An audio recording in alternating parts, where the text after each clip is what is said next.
sobre femicidio y por qué fracasan los estados, un punto es metodológico, que no se entiende cómo se llega a los femicidios. Entonces discutir el número, si son 4 más o 4 menos, no tiene que ver con el hecho de que violencia hacia la mujer es un proceso largo y que el femicidio es la última etapa, es una etapa ya brutal en que lo que se pretende es anular a la mujer del todo, pero empieza mucho antes. Entonces una campaña, toda campaña tiene que partir con la prevención, tiene que estar planteando cuáles son los números y cuáles son los caminos. Entonces estamos de verdad muy molestos de que la ministra Schmid, por un tema de números que son discutibles más encima, haya conseguido que se retirara una campaña que necesitamos las mujeres en Chile. También estamos junto a Tatiana Hernández. Tatiana Hernández, socióloga del Observatorio de Género y Equidad, hizo hace un par de semanas, más bien más de un año, un acompañamiento a un caso emblemático en nuestro país, donde se aplicó la ley de femicidio, que es el caso de Karina Sepúlveda. Tatiana, en este sentido, ¿qué nos puedes señalar respecto de lo que fue el caso de Karina? ¿Qué enseñanza nos deja y qué son los llamados de atención a las políticas públicas en torno a la violencia en este país? El tema, yo creo, principal ahí, y lo indica el fallo, las magistradas son súper explícitas y lo dicen muy fuertemente, es que aquí hubo una justicia poco eficiente y eficaz en responder a una mujer víctima de violencia. Y no solamente los operadores de justicia, sino que quienes auxilian a la justicia, como las policías, como policía de investigación, etcétera, no actuaron como tenían que actuar en el momento en que las mujeres o otras personas, sus familiares, etcétera, denuncian.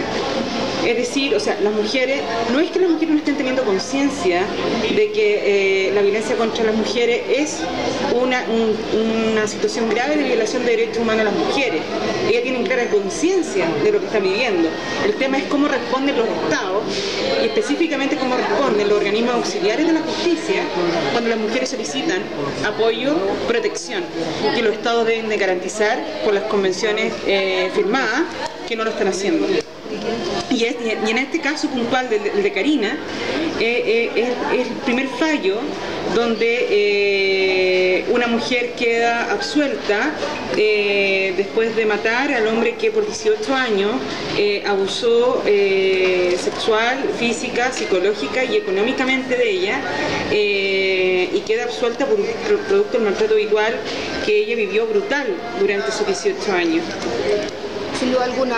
Sabemos que la violencia tiene 1000 caras, está la violencia en los medios de comunicación, un gran debate que sin duda alguna por tiempo no lo podemos dar ahora, pero también hay temas pendientes, Teresa, en torno a lo que dice en relación con los derechos sexuales y reproductivos, y un tema que desde el observatorio se ha ido trabajando, que tiene relación con el aborto.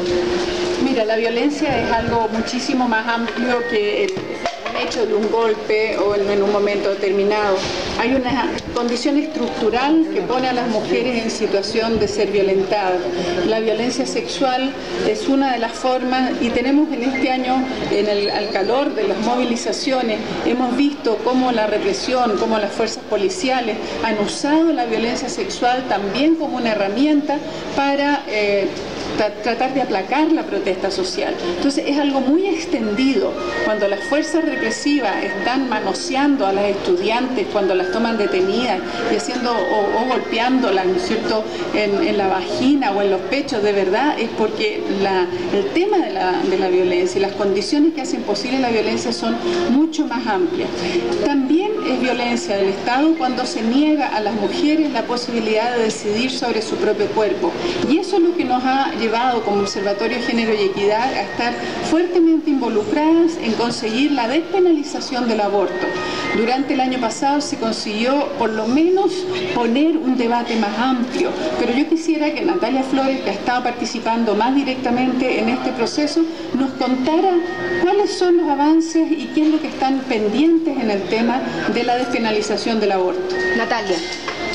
Sí, quizá antes de pasar al tema del aborto quisiera como reforzar el tema de la intervención de la ministra del CERNAM referente de la campaña de Naciones Unidas, porque claramente lo decía Teresa y lo decía Moni Pisani, la directora de ONU Mujeres para Latinoamérica y el Caribe, que aunque sea una mujer vale la pena y es necesaria una campaña.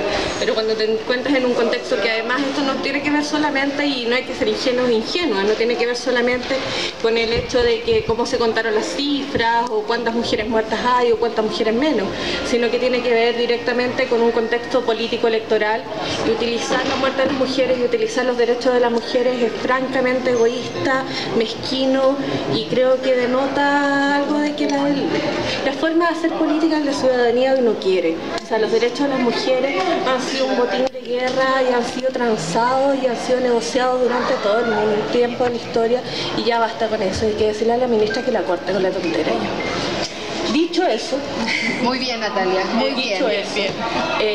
Creo que en el contexto del tema de la despenalización del aborto terapéutico e incluso el aborto en cualquiera de sus causales, ha sido una pelea constante y ha sido una de las banderas del movimiento feminista, del movimiento de mujeres y de la ciudadanía organizada en algunas ocasiones. Nos gustaría, eso sí, y como esta la Radio de los Pueblos de la Cumbre, en el contexto de las distintas organizaciones que se reúnen, nos gustaría que la bandera de la despenalización del aborto y la posibilidad de que las mujeres puedan resolver y tomar decisiones sobre su cuerpo, sobre su vida, sobre su sexualidad y sobre su reproducción fuera una bandera que fuera más transversal. O sea, como el movimiento de mujeres se suma a los movimientos ambientalistas, a los movimientos de la diversidad sexual, a los movimientos territoriales. Nos gustaría que si un día llamáramos a una gran marcha, tener esos mismos movimientos acompañando la demanda de las mujeres y también de los hombres, de la capacidad de decidir reproductivamente y decidir sobre sus cuerpos.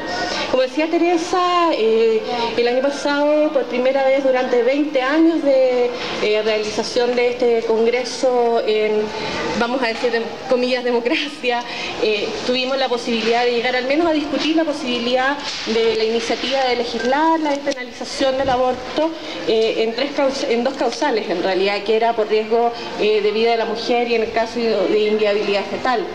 A pesar de la intenso, y fue lobby, el intenso lobby que hicimos las organizaciones de mujeres, ahí hubo varias plataformas funcionando, Corporación Humana, el Observatorio de Género y Equidad, APROFA, Católicas por el Derecho a Decidir, en conjunto por otras partes con Miles Chile, que estuvimos ahí haciendo un lobby constante. Aún así no logramos y perdimos por muy pocos votos. Duele especialmente que parte de esos votos sean considerados como parte de una coalición democrática, supuestamente como es la Concertación de Partidos por la Democracia. Especialmente me refiero al voto en contra de algunos senadores de la DC y especialmente de la senadora Soledad Alvear, pero también otro que fue un voto que fue de la senadora de Renovación Nacional, Lili Pérez, que hasta el último momento nos había dicho que iba a votar a favor. Y en la misma momento, en el hemiciclo de la votación, junto al senador Horvat, que también nos había dicho que iba a votar que sí, votaron que no. Y claro, uno está ahí en el escenario y ve cómo conversan para allá, para acá, cómo empiezan a sacarse algunas cuentas, pero fue un momento en que en realidad uno podría decir que sí permitió una gran organización a nivel de las organizaciones de mujeres y organizaciones de los derechos sexuales y reproductivos, de poder sentarse a conversar, sentar incluso, y digámoslo sinceramente, en este lugar, la Radio de los Pueblos, algunas resillas que hay entre las organizaciones, y mirar cuál era el contexto, cuál era la necesidad y cuál era la discusión. Y además creo que otro de los aprendizajes fue que bastante parte de la ciudadanía se movilizó, que se discutió, que se logró permear los medios de comunicación a pesar de la gran barrera comunicacional conservadora. Ahora sería interesante ver qué va a suceder este año. Hay algunas conversaciones con diputados, hay algunas conversaciones también con senadores para ver presentar, pero creemos nosotros, al menos como Observatorio de Género y Equidad, que en el escenario presidencial una de las batallas grandes que se tienen que dar por las personas que están a favor de la libertad de las mujeres, porque hay que decirlo de esa forma, es la gran discusión programática a través de los presidentes, de los candidatos presidenciales, y al menos como Observatorio de Género y Equidad lo decimos desde aquí, desde ya, que nosotros vamos a estar haciendo, hemos estado haciendo seguimiento, consultamos a los precandidatos presidenciales, pero también vamos a estar ahí, pendientes atrás de ustedes, observándolos a ver cuál va a ser el tema. Teresa, a propósito de lo que menciona Natalia, de este seguimiento, esta observancia que realiza el Observatorio Observatorio de Género y Equidad, tuvimos la oportunidad de poder entrevistar a los precandidatos presidenciales. ¿Qué es lo que se recoge ahí? ¿Se lo puedes contar? Es muy interesante porque la democracia tiene eso de fascinante. La democracia es fascinante porque vuelve la decisión al pueblo. Cuando vuelve la decisión de quiénes son las autoridades, quiénes son nuestros representantes, vuelve al pueblo. Entonces los temas, las preocupaciones que hay en las organizaciones y en el movimiento se ponen en agenda. Nosotros hicimos una consulta a los precandidatos y es bien interesante porque todos tratan de ser muy políticamente correctos. Yo creo que dicen lo más que pueden decir y nada nos sorprende. O sea, obviamente que el candidato Goldborn está en contra de cualquier forma de libertad para las mujeres en el plano de los derechos sexuales y reproductivos, pero sí encontramos bastante avance en el precandidato Orrego, por supuesto en Jimena Rincón, también en el precandidato Parisi, también probablemente el más adelantado en su fórmula, en la manera de mencionarlo, don Marco Enrique Ominami, que dijo que era derecho de decisión de la mujer. Entonces uno siente que la sociedad presiona y que los candidatos tienen que tratar de estar a la altura. Otra cosa es qué sucede después, pero yo diría de que lo que hemos conseguido el año pasado y de poner el tema, hace que existan mayores probabilidades de que se pueda volver a discutir y hacer un avance en materia de derechos sexuales y reproductivos de las mujeres. Teresa, estamos hablando de política, que es a propósito de este estudio o esta recogida de algunos temas que son de la ciudadanía con los precandidatos presidenciales. Estamos en un año electoral, tuvimos un año electoral. ¿Qué pasa con la participación política de las mujeres? Te lo pregunto porque desde el año pasado está la campaña Más Mujeres al Poder, de la cual hace parte el Observatorio de Género y Equidad, con otras organizaciones de mujeres y feministas. ¿Cómo lo ves tú? ¿Cuál es tu balance del 2012? A ver, el 2012 pasaron una serie de fenómenos muy interesantes. En lo negativo, que los partidos llevaron muy pocas mujeres candidatas. Entonces, si hay pocas mujeres candidatas, las probabilidades de que salgan electas es menor. No obstante, todo muestra hace ya mucho tiempo que cada vez que hay elecciones y hay candidatas mujeres, esas mujeres reciben mucha adhesión. Hay una voluntad de tener más mujeres en el poder. Está en la ciudadanía, no los partidos, sí en la ciudadanía. Y así tenemos como en comunas emblemáticas se consiguió derrotar a personas que parecía que era imposible y fueron mujeres, como es el caso de Josefina Razzuri, que con el apoyo amplio de las organizaciones de la sociedad civil y los partidos políticos se instaló en el bastión de la derecha, con un militar, ¿no es cierto?, que había sido pertenecido a los aparatos represivos en Providencia. Otro tanto sucede con Carolina Toá en Santiago, que significa emblemáticamente también sacar a quienes estaban poniéndose, digamos, y desarrollando y con todo una idea de triunfalismo de que ese Santiago era para la derecha. No nos resultó, desgraciadamente, con Maya Fernández solo por 30 votos, pero casi salió otro también de los emblemáticos de la derecha. Entonces hay un fenómeno muy interesante que nosotros quisiéramos que los partidos entendieran, que cuando llevan mujeres, que se llevan mujeres candidatas y las apoyan esas mujeres, logran captar el voto de la ciudadanía. La ciudadanía quiere mujeres, confía en las mujeres. Vamos a ver, este año se ve malito la cosa, también hay una muy baja hasta ahora, están precandidaturas, muy bajo número de precandidaturas. Lo más probable es que haya menos candidatas que en las elecciones pasadas y que se retroceda en cuanto a mujeres en el Parlamento. Nuevamente es un llamado de atención a los partidos que declaran ampliamente ser democráticos, incluso se declaran paritarios, tienen normas internas, pero no las cumplen plenamente y el resultado no es el que esperamos. Es decir, vamos muy lento. Chile es uno de los países con más baja presencia de mujeres en los cargos de decisión y en el Parlamento. Bueno, estamos transmitiendo desde la Facultad de Arquitectura de la Universidad de Chile, en la Cumbre de los Pueblos, Radio de los Pueblos, hablando sobre los derechos humanos de las mujeres, una mirada desde el Observatorio de Género y Equidad, que sin duda alguna también hace parte de lo que está pasando en América Latina y el Caribe. Tatiana, a propósito de lo que señalaba Teresa, de la posibilidad de tener nuevas candidaturas a partir de lo que ocurrió en las municipales del 2012, y donde tú has acuñado una frase muy interesante, que lo social se toma a lo político. ¿Qué tan relevante puede ser para este año pensando en las nuevas actorías? O sea, yo creo que lo importante ahí es cómo llevamos nuestras demandas, nuestras agendas históricas, que ni siquiera son nuevas agendas, son históricas agendas, que desde lo político, desde el Parlamento, muchas veces no han sido escuchadas, no han sido tomadas en cuenta, como proyectos de ley, como mociones parlamentarias, como fuera. Y es la hora, yo creo, y por eso me parece tan interesante las candidaturas de personas como la Tere Valdés, que es nuestra coordinadora del Observatorio de Género y Equidad, como la candidatura de Cristian Cueva, desde el mundo sindical, como la candidatura de Giorgio Jackson, desde el mundo de los estudiantes, que ellos van con sus demandas, con sus agendas, entendiendo que es necesario que lo social se tome el espacio de liberación democrática y donde, en definitiva, buscamos mejorar la calidad de nuestra democracia.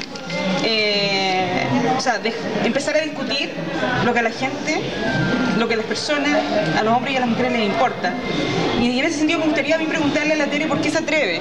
¿Por qué te atreves, Tere, tú a dar este paso? Yo personalmente estoy feliz, pero es como interesante saber por qué tú te atreves a tomar este paso. Vamos a esperar la respuesta de Teresa Valdés, que desde la sociedad civil va a responder esta pregunta. Ahora me cambio de lugar. Yo he decidido dar el paso de ser precandidata porque yo soy partidaria de las primarias y de que las candidaturas sean el resultado de debates programáticos y de agendas, precisamente porque creo en que hay que cerrar la brecha entre lo social y lo político, porque durante más de 30 años he sido dirigente del movimiento de mujeres, porque creo que el movimiento de mujeres ha hecho contribuciones enormes a la democratización de este país, que queda una agenda pendiente y que es necesario nosotras mismas estar ahí, no estar esperando que otros nos representen, sino que la posibilidad de ir nosotras a representar lo que hemos hecho durante tantos años.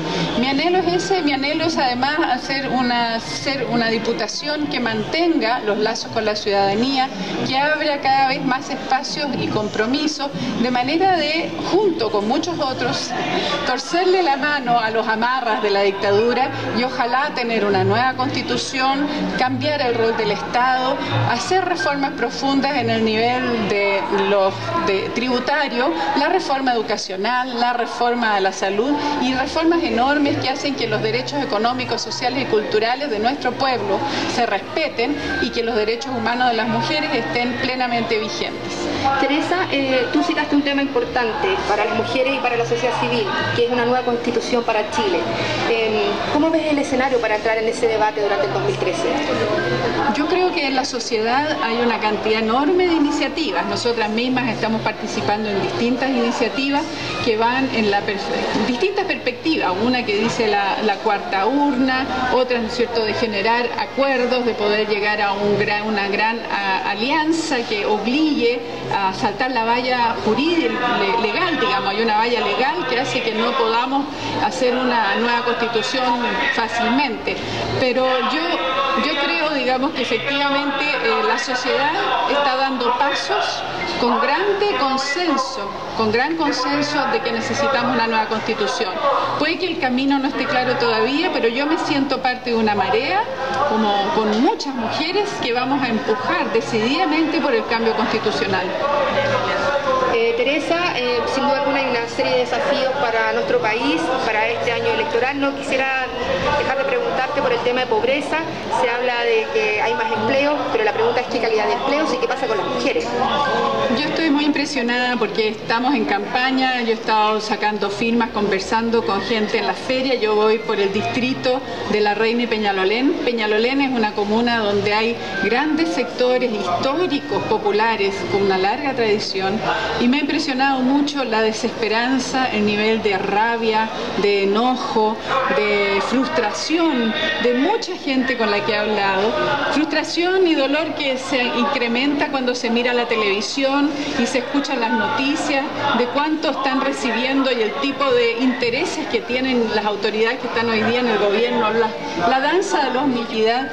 Queremos insistir en que no es posible una democracia, no es posible un desarrollo con estos niveles de injusticia, de desigualdad, de abuso de poder que que están en el ámbito económico, político, social, en todos los espacios. Pero la pobreza es inaceptable. La pobreza en Chile no se ve, es una pobreza escondida, es una pobreza en que la gente mantiene su dignidad, pero cuando uno escucha y ve cuánto es lo que ganan, cuánto es lo que juntan, teniendo anhelos de tener sus hijos en la universidad, de tener buenos trabajos, realmente resulta escandaloso, inaceptable, y yo personalmente como candidata estoy profundamente comprometida en la lucha contra esa situación de pobreza.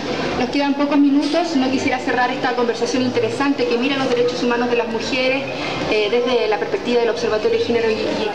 Se vienen como en tres niveles. Un nivel que era lo que señalábamos al principio, de lograr delinear la solidaridad con los otros movimientos sociales en torno a la lucha por el derecho y la libertad en el cuerpo de las mujeres y su capacidad y su proceso reproductivo.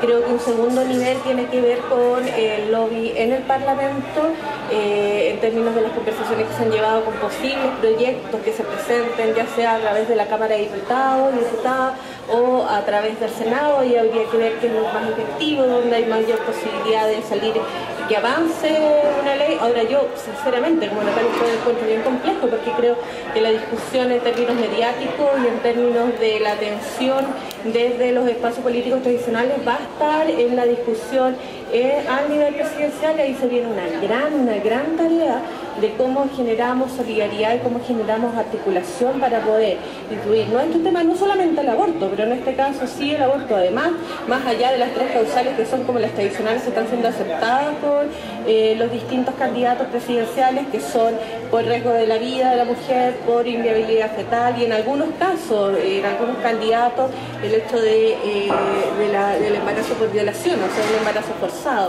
Creo que ahí hay una gran pelea de cómo hacer ese salto que nos están poniendo ya como techo, y ahí hay que reconocerlo como techo y hay que romper ese techo, que seguir más adelante, y ese va a ser uno de los grandes desafíos en términos de la discusión programática presidencial y la despenalización del aborto este año. Teresa, palabras de cierre para esta conversación, interesante conversación que hemos tenido durante esta tarde.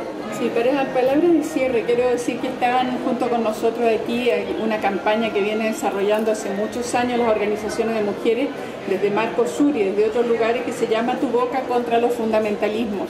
Nosotros tenemos que ser capaces de estar recordando permanentemente cómo nuestras bocas son fundamentales contra el fundamentalismo, que tenemos que estar presentes en todos los lugares donde el fundamentalismo está acallando a las mujeres, encerrándolas, violándolas.